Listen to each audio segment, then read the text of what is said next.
Hi, it's Linda from daretosparkle.com. I'm your love coach and relationship psychotherapist, helping women to meet and marry Mr. Right, date like a diva, overcome heartbreak, and fix relationship problems. I've jumped on to make a video today about the notion of playing hard to get. So a lot of my clients have this idea that if they play hard to get, a guy's going to chase them and they'll have more chance of the guy desiring them more and making their pursuit in order to hunt them down, and the guy having the hunting instinct. Now that is true, it does work to an extent.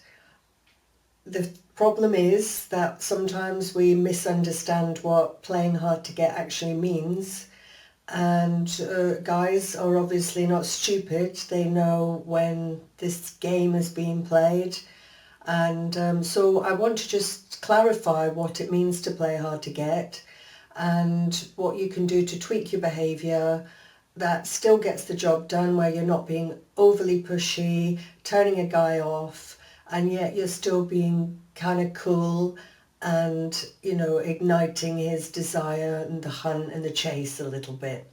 It's just the energy dance that we do in the dating game.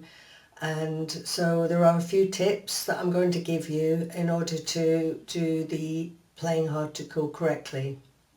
Well, the first thing that playing hard to get is not is, just being an ice queen, hard-hearted, ignorant, dismissive, not answering calls, not responding to texts. It's nothing like that. It's nothing like that at all. In fact, it's kind of the opposite of that.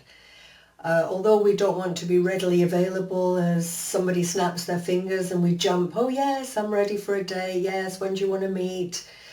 All the time. We don't want to be like that all the time, because that's the opposite of that's being too available instead of a little bit hard to get. What we want to be doing instead is to create what I refer to as a perceived challenge. So if a guy meets a girl who's playing hard to get, for example, he might pursue her, but it doesn't mean to say that when he catches her, he actually wants her. He might be really into the game, he's interested in the chase rather than the woman he's actually pursuing. And this is why a lot of girls as well, when they're playing the hard to get game and then the guy catches them and they go, okay, you can catch me, then they go into the routine of the relationship and the guy goes, oh, this is boring, and before they just get dropped like a hot brick, basically. So the perceived challenge is something that's entirely different. The perceived challenge is he doesn't see you as playing hard to get. He sees you as hard to get, which is a massive leap from one to the other. And as women, if we're busy and we're fussy and we're preoccupied with our lives, then we are hard to get. If we have boundaries and standards for how we want to date and the sort of guys that we want to be caught by, then we naturally will be harder to get for a guy. So this sets up the perceived challenge. Now, all humans want to be challenged. They like a challenge. So even girls, obviously, women want to be with a guy who's just not some mug who's going to come along and beg to be with us and take bad treatment and put up with anything. Women want guys who have got standards, who are a little bit of a challenge, because we both, men and women, want to feel that we've kind of won a little prize when we catch the person that we're interested in. And it's just human nature. So in order to set up a perceived challenge, there are certain criteria that you would have to fulfill. And, what number one is this notion of not being available for any time he wants to take you on a date. So it's about being able to turn down dates, but not in a dismissive way. So if we look at just this aspect then of it, turning down a date, and how perceived challenge operates in that vicinity. So somebody who's playing hard to get, and I've seen it, and I see it all the time, I hear it from clients, I see it on the text that I get sent from my clients and people in my group, and they'll say, "How this is how the conversation went with this guy," and the guy says, "Hey, do you fancy going out for dinner tomorrow night?" And the girl, thinking, "Oh, that's short notice, so I'll play hard to get," will say, "Oh, I'm not available, I need more notice than that. If you give me a bit of notice, I'll be able to make it." Or she might say, "No, I'm busy tomorrow night." Doesn't give him another option, just cuts him dead.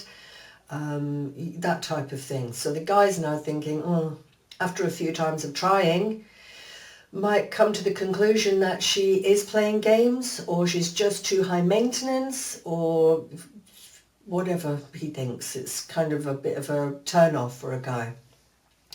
Because, it's hard for guys too. They have to go out of their comfort zone sometimes to reach out. And particularly women who are doing rules type of dating, have these specific rules. You don't accept a last minute date ever. And, there's some wisdom in that to an extent, but when it becomes a hard and fast rule where you just never ever are flexible, then this becomes too gamey for dating to be a success, and it's a little bit of a turn off. So a way to do it, because you do want to, I'm not saying train a man, but in a way let him know where your boundaries are and your standards are. That's what you're training him in when you first meet a guy that you like. You're wanting them to understand that you do have time boundaries, and you're just not there at a click of a finger. You don't want to just accept all the time these last minute dates where he's got a time slot to fill, or some vacant hour in his days become available and he thinks, I'll ask her out for coffee or a drink. That isn't really where we want to be in the first steps of dating. Later on, when you've got his heart, then it's fine to be more spontaneous and accept some last minute offers. But, the boundaries are good to be set in the first instance, so that this guy that you like will know, well, I really want to take her out, so I'm going to actually make an effort to give some notice so that I know that I can see her.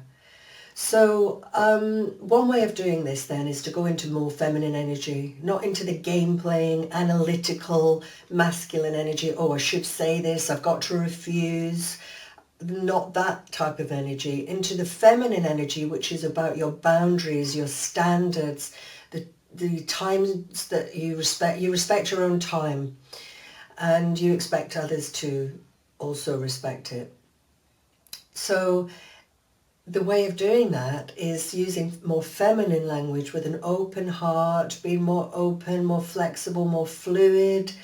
And I have a little text that you can send, a little script, and that is going to allow you to turn him down with a little bit of elegance, so that you still come across as warm and interested, and you're not a turn off, you don't put him off. And that text, instead of just saying, for example, "No, I'm busy tomorrow night, sorry, I can't do that time," is to soften that whole process up, so that you're rejecting the offer, but you're not rejecting him. So a way of saying that is, if just say a guy's out, for example, and this does happen a lot, he's already out, and he'll send you a message and it'll say, "Hey, I was just wondering what you're up to. I'm down at the bar and I'm just having a drink. Why don't you come and join me?" And the girl's thinking, well, I would really like to do that, but it is a little bit of a lazy offer, especially in the first steps of dating. So a way of being able to turn that offer down is to say something like, "Hey, sounds like you're having fun. If you give me a heads up next time, I'd love to come and see your handsome face." Now see the difference in that, rather than saying, "I'm sorry, I can't make it, it's too short notice," or "No, I'm busy, I won't be able to join you," just cutting him dead and leaving it at that. It's a nice, warm way of letting him know, one, you're saying, oh, it's warm, to say that you think, oh yeah, it sounds like you're having fun. And the second thing is you've asked for a little heads up the next time. So you're not saying, I need notice. You're saying, give me a little heads up next time, which is really soft and playful and warm. And just saying you want to see his handsome face. And how is he going to ever resist asking you again? Now he feels, oh, she thinks I'm handsome. And, you know, the guy's heart's going to stay open and connected to you. And he's not going to feel offended or rejected. And you come across as just a really warm-hearted, and also that clearly shows where your boundary is. Give me a heads up next time because I'd love to see your handsome face.